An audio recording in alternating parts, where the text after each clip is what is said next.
સાંજ પડી જશે અને ફાઇનલી આપણે વિડીયો બનાવવા માટે થઈ ગયા છીએ. ચલો જય માતાજી બધાને. 2 દિવસ પછી બ્લોગ બનાવું.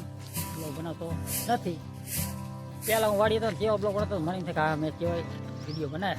અત્યારે બ્લોગ નથી હોતો તો જોઈ શકો છો તમે કે અમારા પાયલને ક્યાં કરી રહી છે. જુઓ પાયલ તાવા પર ચડી ગયા અને હું તો રાતે પવન બહુ ચડે ને તો રેત ઉઠતી હોય તો પાયલ વારે છે.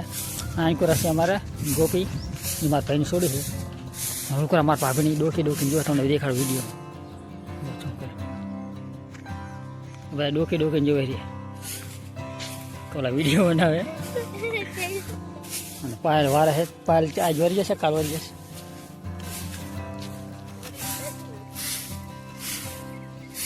પાવડો લેવો પડશે તાણે મેરા છે. હા શું છે?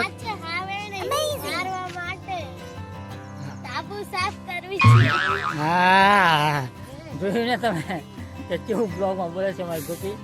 તો એના હિસાબે અમારો બ્લોગ વાયરલ થઈ જાય સારું છે. અને અમારા ગામનો નજારો તમે જુઓ કેવો છે. અને આપણું સૌથી પાછળ ગામની પાછળ જુઓ આપણા ઘરમાં લાઇટ નહીં પણ સોલર તમે જુઓ પડ્યા છે. 2 પડ્યા છે. આ ઝાટકાનું છે લાઇટ આપે થોડી ઘણી. ધાબા ઉપર હજુ કાઠોળવાનું બધું બહારનું કામકાજ બાકી છે. પૈસા પતી ગયા એટલે કશું પર 2 ત્યાં સુધી આપણે ઘરની અંદરનું કામ કરીશું. કેટલી રેત આપણી એ કઈ નાખી આપણે જોઈ લેવી. જુઓ તમે આટલી રેત ભેગી થઈ જાય વારીને ઢગલો કર્યો હોય ધાબા પર વારીને. પાયલ હજુ પાવડો લઈને ઢગલે પાવડો લાવ્યા ત્યારે નીચે જઈ અને અમારે કરણ આવી ગયો છે. મને મસાલા ખરાબ અમારે જીગર જેવો તમે આવે રાઈડ ઉપાડતા વળતા નીચે એ ધાબા પર ચડશે. નીચે મારા બા ઉભા છે એ બધા ધાબા પર ચડશે કે ધાબા પર પવન સારો હોય એટલે બધા ચડે છે. ગોપી જઈ નીચે પાણી ભરવા માટે તો રાગે કરતા ધાબા ઉપર પાલટી વધી ગઈ છે. જો ગોપીએ પાવડો લઈ દો.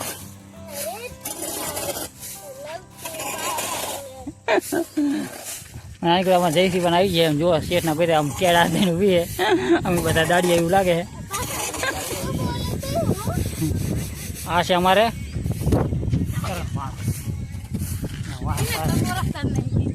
તમે ઓળખતા નહીં પાય નહીં તમે ઓળખતા નહીં મને ઓળખો બધા. તો સર વિડીયો આપણે સમાજ કરી બહુ લાંબો બનાવવાનો થતો નથી. હા ગોપીને બધા એક પાવડો મારજો.